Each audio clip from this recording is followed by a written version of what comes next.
여러분 안녕하세요. 오늘 본문 말씀 속으로 훅 들어가 보는 시간에 오신 걸 정말 환영합니다. 여러분은 살면서 중요한 결정을 내려야 할 때 보통 어떤 기준을 따르시나요? 아마 다들 비슷하실 텐데요. 우리는 늘 다음엔 어디로 가야 할까? 이걸 끊임없이 고민하죠. 사실 이건 너무나도 자연스러운 우리 인간의 본성이잖아요. 그런데 말이죠. 오늘 본문은 바로 이 지극히 일상적인 우리의 선택에 대해 진짜 흥미로운 통찰을 툭 던져줍니다. 자, 그럼 본격적으로 한번 시작해 볼까요? 첫 번째 파트입니다. 익숙한 기준을 뒤집는 질문. 신앙의 본질에 대해 한번 짚고 넘어가 보죠. 우리 삶에는 아주 깊게 뿌리 박힌 암묵적인 기준 같은 게 있어요. 어떤 선택의 기로에 딱 섰을 때 우리는 1초의 망설임도 없이 이렇게 생각하죠. 조금 더 나은 곳으로 가자. 직장을 옮길 때도 그렇고요. 이사를 할 때도, 심지어 주말에 밥 한 끼를 먹을 때도 마찬가지예요. 우리는 항상 예외 없이 더 안정적이고 더 부유한 곳을 향해 발걸음을 옮깁니다. 그쵸? 그런데 바로 여기서 엄청난 반전이 등장합니다. 성경은 우리의 이런 너무나 익숙한 기준을 그냥 완전히 뒤집어 버려요. 어디로 갈 것인가? 이렇게 묻는 대신에 어디에 남을 것인가? 라는 아주 묵직한 뼈 때리는 질문을 던지는 거죠. 끊임없이 더 나은 곳으로 이동하려는 우리의 그 본성에 브레이크를 딱 걸고 신앙의 진짜 핵심이 뭔지를 묻는 겁니다.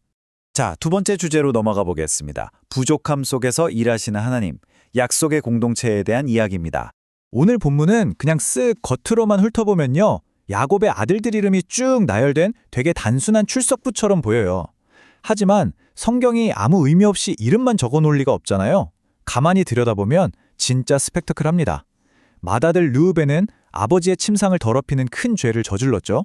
또 시므온과 레위는 어떻고요? 아주 잔인한 폭력을 휘둘렀던 사람들입니다.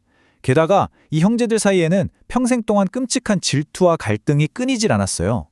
여러분, 이게 과연 우리가 상상하는 그 건강하고 화목한 믿음의 가정의 모습인가요? 전혀 아니죠. 이 12지파의 시작은 완벽함과는 진짜 거리가 멀어도 한참 멀었습니다. 하지만 바로 이 지점에서 가장 핵심적인 진리가 반짝하고 빛을 발합니다. 하나님은 완벽하게 스펙을 갖추고 준비된 사람만 쏙쏙 골라서 일하시는 분이 절대 아니라는 거예요. 오히려 진짜 한없이 부족하고 연약한 사람들을 꽉 붙드시고 그분들을 통해 당신의 약속을 직접 이루어 가십니다. 결국 하나님의 위대한 역사는 우리가 얼마나 완벽하냐에 달린 게 아니라 절대 변하지 않는 하나님의 그 약속 자체에 온전히 달려있다는 뜻이죠. 솔직히 우리는 늘 이 두 가지 시선 사이에서 막 갈등하잖아요. 혹시 여러분 중에도 스스로를 보면서 나는 아직 준비가 덜 됐어. 내 삶은 지금 너무 복잡하고 엉망진창이야. 이러면서 하나님 앞으로 나아가는 걸 자꾸 미루고 계신 분 있나요? 이제는 진짜 시선을 옮기셔야 할 때입니다. 내 약점, 내 연약함에서 눈을 딱 돌려서요. 결코 흔들리지 않는 하나님의 그 굳건한 약속을 바라보시길 바랍니다. 이어서 세 번째 파트, 세대를 넘어 이어지는 약속입니다. 약속의 계보를 한번 살펴볼게요. 이제 성경 역사의 거대한 한 페이지가 쓱 넘어갑니다. 도망자 신세였던 야곱이 드디어 고향으로 돌아오고 그의 아버지 이삭이 죽음을 맞이하게 되죠. 그런데 여기서 진짜 정말 놀라운 장면이 연출됩니다.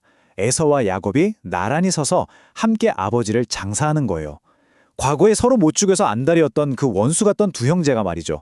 이건 인간의 그 깊고 깊은 미움과 증오조차도 결국 하나님의 위대한 언약 아래에서는 다 덮어주고 녹아내린다는 걸 보여주는 정말 강력한 장면입니다. 아브라함에서 이삭으로, 그리고 다시 이삭에서 야곱으로.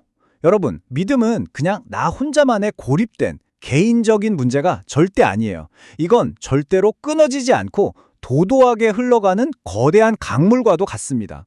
이 세 사람의 삶을 쫙 관통하면서 하나님의 약속이 아주 정확하게 한 치의 오차도 없이 이어지고 있는 거죠. 그렇다면 오늘 우리는 아주 진지하게 스스로에게 이 질문을 던져봐야 합니다. 지금 여러분을 통해서 그 믿음의 강물이 계속 잘 흘러가고 있습니까? 하나님의 그 위대한 이야기가 여러분의 가정을 통해서 다음 세대로 멈추지 않고 생생하게 이어지고 있냐는 거죠. 여러분, 신앙은 고여 있으면 무조건 멈춥니다. 다음으로 전해지지 않으면 거기서 맥이 뚝 끊어지고 마는 거예요. 네 번째입니다. 풍요인가 약속의 자리인가? 성도로서 우리가 해야 할 선택에 대한 부분이죠. 자, 이제 야곱의 형, 에서의 삶을 한번 들여다볼 차례인데요. 세상 사람들의 눈으로 딱 보면 에서는 진짜 어마어마한 성공을 거둔 사람입니다. 재산이 너무너무 많아져서 결국 야곱과 한 곳에 살지 못하고 그 자리를 떠나기로 결정하거든요. 이거 어디서 많이 본 장면 같지 않나요? 눈에 보기 좋은 기름진 땅을 찾아서 아브라함을 훌쩍 떠났던 조카 롯이 딱 떠오르잖아요. 더 나은 풍요를 찾아 떠나는 거. 세상의 기준에서는 당연히 전진이고 성공이겠죠. 하지만 영적인 시각에서 보면 이건 오히려 하나님으로부터 점점 멀어지는 안타까운 걸음일 때가 훨씬 더 많습니다. 오늘 본문은 정말 소름 돋을 정도로 극명한 대조를 우리에게 드립니다. 에세에서는 당장 눈앞에 보이는 화려한 풍요를 쫓아 미련 없이 떠났죠. 반면에 야곱은요? 비록 본인도 완벽하지 않고 흠집투성이지만 그래도 하나님이 딱 지정해 주신 그 약속의 자리에 어떻게든 남았습니다. 자, 여러분이 보시기엔 무엇이 진짜 성공인 것 같나요? 당장 내 눈에 보이는 달콤한 유익입니까? 아니면 지금 당장은 안 보여도 언젠가 반드시 이루어질 하나님의 약속입니까? 여기서 우리가 평생 가슴에 새겨야 할 진리가 하나 있습니다. 하나님의 위대한 역사는요, 절대로 그 자리를 떠난 사람을 통해서는 이어지지 않습니다. 불편함을 감수하고서라도 끝까지 남은 사람, 바로 그 사람을 통해 이어집니다.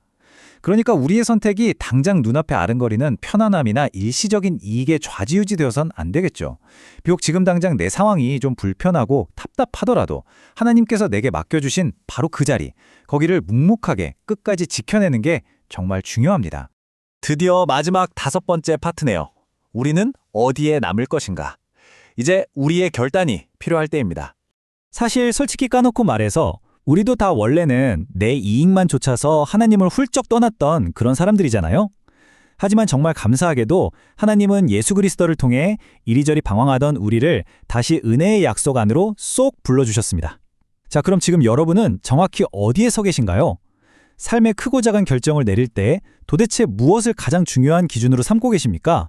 눈에 보이는 편안함과 넉넉함인가요? 아니면 하나님의 변함없는 약속인가요? 여러분은 과연 어디에 남으시겠습니까? 오늘 본문이 우리에게 던져준 이 깊은 총차를 가슴에 꼭 품으시고요. 스스로 이렇게 한번 굳게 다짐해 보셨으면 좋겠어요. 아, 나는 약속의 자리에 끝까지 남는 인생을 살아야겠다. 겉보기에만 화려해 보이면 세상의 흐름에 휩쓸려서 훌쩍 떠나는 대신에요. 하나님이 바로 지금 나를 두신 그 자리에서 굳건히 믿음을 지키며 주변으로 축복을 쫙 흘려보내는 그런 여러분이 되시기를 진심으로 응원합니다. 오늘 본문의 묵상이 여러분의 평범한 일상에 어떤 놀라운 변화를 가져올지 정말 기대가 되네요. 오늘 해설은 여기서 마무리하도록 하겠습니다. 끝까지 함께해 주셔서 정말 감사합니다.